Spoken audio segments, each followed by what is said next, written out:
കണ്ണൂരിലെ കോൺഗ്രസ് പ്രവർത്തകരുടെ വികാരമാണ് കെ സുധാകരൻ. സുധാകരന് വേണ്ടി സ്വന്തം ജീവൻ ത്യജിക്കാൻ വരെ തയ്യാറാകുന്ന പ്രവർത്തകരുണ്ട് കണ്ണൂരിൽ. അങ്ങനെയുള്ള സുധാകരന് ഒരു ആപത്ത് വരുമ്പോൾ സംരക്ഷണ കവചം ഒരുക്കും കണ്ണൂരിലെ പ്രവർത്തകർ. അതേ പ്രവർത്തകർക്ക് തിരിച്ചൊരാപത്ത് വന്നാൽ അവർക്ക് വേണ്ടി ശബ്ദിക്കാനും അവരെ സംരക്ഷിക്കുവാനും മുൻപന്തിയിലുണ്ടാകും KS എന്ന കണ്ണൂരിലെ ഈ കോൺഗ്രസ് നേതാവ്.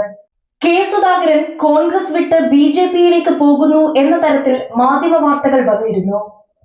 ആ വാർത്ത കേട്ടത് മുതൽ സുധാകരനെ സ്നേഹിക്കുന്ന കണ്ണൂരിലെ പ്രവർത്തകരെല്ലാം വലിയ നിരാശയിലായിരുന്നു.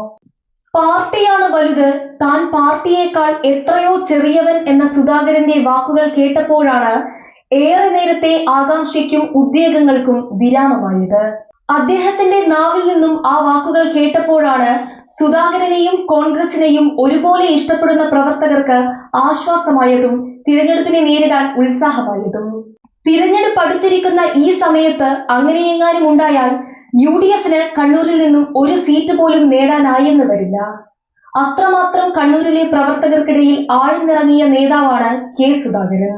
തന്നെ താനാക്കിയ പ്രസ്ഥാനമാണ് വലുതെന്നും അവിടെ താനൊരു ചെറിയ പോരാളി മാത്രമാണെന്നും സുധാകരൻ എന്ന മുതിർന്ന നേതാവ് പറയുമ്പോൾ നിങ്ങൾ ചെറുതാവുകയല്ല, മറിച്ച് വലുതാവുകയാണ് ചെയ്യുന്നത്. സുധാകരൻ BJPയിലേക്ക് പോകണമെന്ന് BJPക്കാരെക്കാളും കൂടുതൽ ആഗ്രഹിച്ചത് ഇവിടെയുള്ള ഇടതുപക്ഷമാണ്. അതുവഴി അകന്നുപോയ മുസ്ലിം ന്യൂനപക്ഷ വോട്ടുകൾ തിരികെ എത്തിക്കാമെന്ന രാഷ്ട്രീയ ബുദ്ധിക്കേറ്റ തിരിച്ചടി കൂടിയാണിത്. അകന്നുപോയി ചിതറിപ്പോകുമായിരുന്ന കണ്ണൂരിലെ പ്രവർത്തകരെ ഒന്നടങ്കം ഒരിക്കൽ കൂടി ഒന്നിപ്പിച്ച താങ്കളിൽ വിശ്വാസമർപ്പിച്ച് അവർ ഈ തിരഞ്ഞെടുപ്പിനെ നേരിടുകയാണ്. കണ്ണൂർ പിടിച്ചെടുക്കുന്നതോടൊപ്പം കേരളം കൂടി പിടിക്കാനാകുമെന്ന പ്രതീക്ഷയും.